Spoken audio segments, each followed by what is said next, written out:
welcome to the Edifice of Trust podcast. The Edifice of Trust podcast is a thoughtful discussion of today's current events from the perspective of America's founding principles. Welcome. From heart-pumping music to head-thumping commentary. Earlier this morning, while I was doing my cardio at the gym, I glanced up at one of the TV monitors around the room. It was tuned to Fox News, where the presenters were discussing the recent riots that have torn apart the streets of Paris. As I read the closed captioning text, the guest on the morning show Fox and Friends noted that the riots were sparked by an arbitrary increase in the fuel tax, and that the French were tired of high taxes. He implied that if the Democrats try to impose higher taxes, Americans will have a reaction similar to the French. I don't usually watch much TV while I'm doing my cardio. I get some of my best ideas while I'm in my cardio zone. But I was doing my interval training today, and it is difficult to maintain my pace if I am thinking deeply, so I looked up at the TV. I could not watch the entire interview, but I think I got the gist of it. I could not find a video clip to confirm my impression, however. But the problems in France go beyond taxes. Even though France is the most highly taxed country in Europe, and likely the world, most French citizens seem content with the services they receive from government in exchange for their taxes. The problem lies in the backcountry villages where most of the Gilets Jaunes, or Yellow Vest protesters, come from.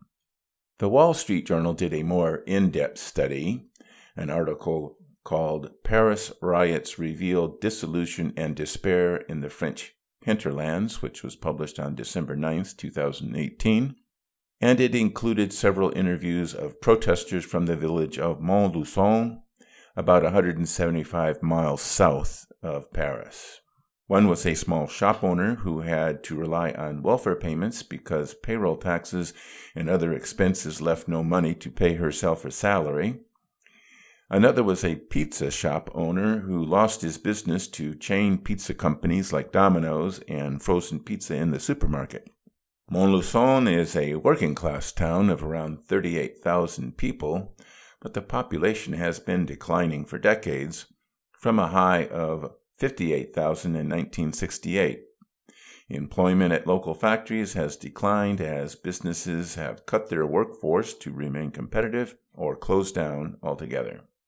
The story of Montluçon and its people sounds very similar to the stories of many towns in rural America that we call flyover country. And the anger of the Gilets Jaunes is very similar to the anger driving the Trump base, who lament the end of the American culture of the mid-20th century and fear the rise of a new culture they don't understand and cannot adapt to. The problem of the French hinterlands and rural America is that democratically elected politicians do not lead a change in the nation's culture. They react to a change of that culture. They are powerless in the face of changing demographics and new technology. They react, as elitist French President Emmanuel Macron did, by creating government-provided welfare benefits aimed to dull the senses of the protesters without ameliorating the underlying condition. Most people break down population into lower, middle, and upper classes based on income.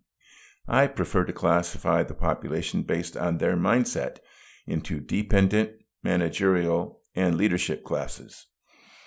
A relentlessly growing proportion of our modern populations in Europe and in America belong to the dependent class.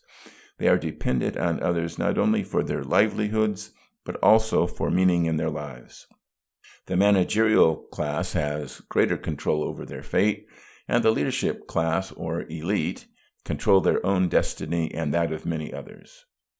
The modern welfare state, as we know it, was created by German Chancellor Otto von Bismarck as a sop to a German population disturbed by rising industrialization, and to assure that there would be contented workers for German factories and able soldiers for German armies. Factories and armies in the 19th century needed workers and soldiers to do the work in the fighting, a need that continued into the 20th century. But as Yuval Noah Harari noted in his latest book, 21 Lessons for the 21st Century, highly automated factories need fewer workers, and cyber warfare and drone technology means we need less soldiers. The masses in the dependent class are becoming not only more dependent, they're becoming irrelevant. The big employer in the French village of Montluçon was the tire factory that employed thousands of people in the village. But now the factory only employs 750 people. And the multinational that owns the factory recently announced that the workforce would be reduced by another 88 people in order to remain competitive with their highly automated competitors.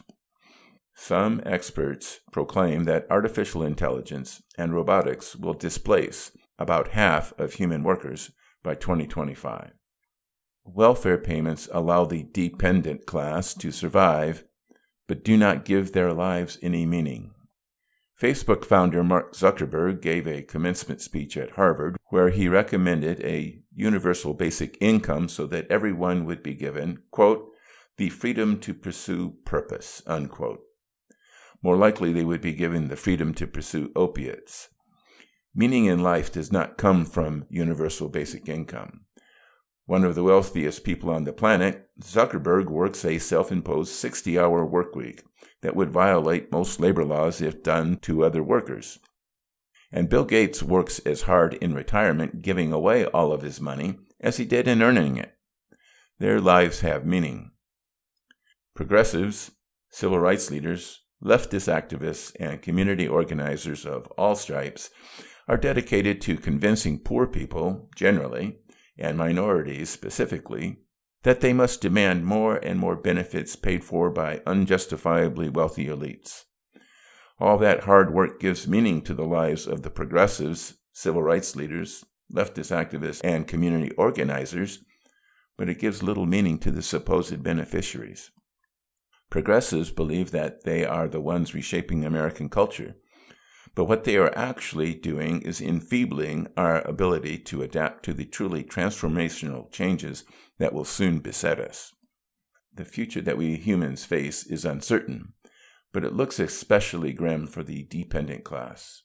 Automation and robotics have the potential to eliminate much of the physical labor once done by humans that was the mainstay of blue-collar workers in the 20th century, while artificial intelligence will endanger even workers with higher degrees. Dependent people stuck in a pre-cybernetic mindset are doomed to irrelevance. The only hope for the dependent class is to change their current condition and learn new skills that will be relevant in the 21st century.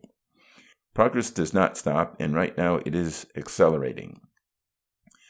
For example, after the discovery voyages of Chinese Admiral Xing He in the early 1400s, China turned its back on new discoveries and progress, only to be surpassed by modernizing European countries and occupied by their armies. No, we cannot stuff progress back into Pandora's box. But even though home-based piece workers were replaced by mechanized textile mills at the beginning of the Industrial Revolution, the lives of the people generally, even those replaced by mechanization, were better. With every advancement, old jobs are destroyed and the workers unemployed. But new jobs appear to meet the demands of progress. The Gilets Jaunes are the Luddites of the 21st century. The transformational changes in the 21st century will eliminate many jobs that are based on outdated technology, and there is nothing President Macron or President Trump can do about that. The skills needed to survive in the 21st century and to take advantage of emerging technologies will not be easy to acquire. People in the dependent class need to shake off their dependency and reassert their independence. People need to shake off their dependence on welfare benefits and the malady they breed. children out of wedlock, single-parent families, and substandard education. These only guarantee their continued dependence on welfare benefits. We need to teach our children the skills needed to survive in the 21st century without resorting to welfare. We need to retrain adults in the dependent class to learn these skills as well. And government needs to develop a plan to dismantle this welfare monstrosity and to wean dependent Americans off the welfare benefits that they need to live but that have destroyed their lives. The primary goal of welfare benefits should be to get people off welfare. And now for a brief message.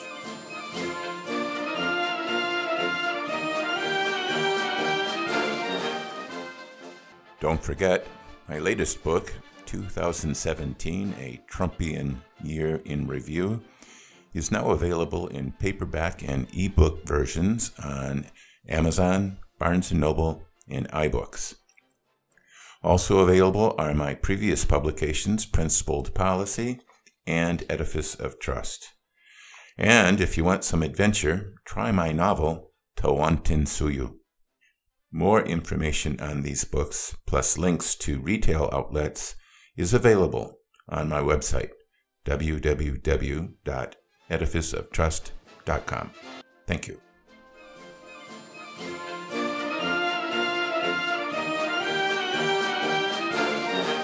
Welcome back. It wasn't meant to be this way. When America was created, the role of the government was purposefully limited. Not only was it impossible for the new government in Washington to rule directly over the vast North American continent, the Constitution limits governmental power so that the people can have the greatest extent of liberty possible. The people were intended to be in charge of their own lives. Of course, we have to ignore the blot of slavery in this vision, if only temporarily. The vast majority of the free population were farmers with their own plot of land cut from the wilderness. Many of the people in the small towns dotting the nation were artisans and merchants running their own businesses. There were no large corporations. Some people would become apprentices to artisans or craftsmen, as Benjamin Franklin did, before moving on to create their own businesses. Government services were minimal, and each person had to look out for himself and his family. Small communities would come together to create schools and orphanages as needed.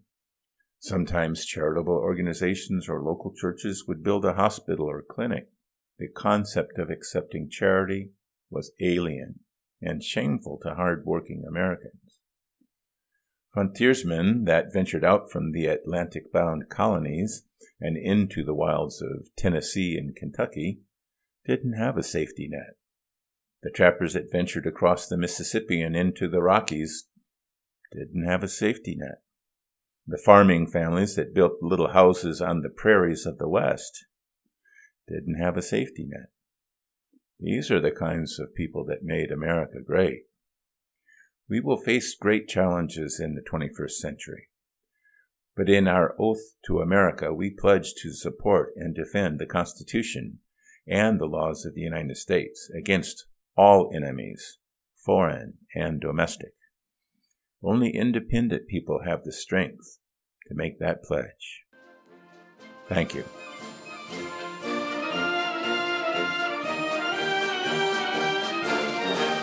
Thanks for listening to my podcast. If you would like to hear more Edifice of Trust podcasts, please don't forget to subscribe. Thank you.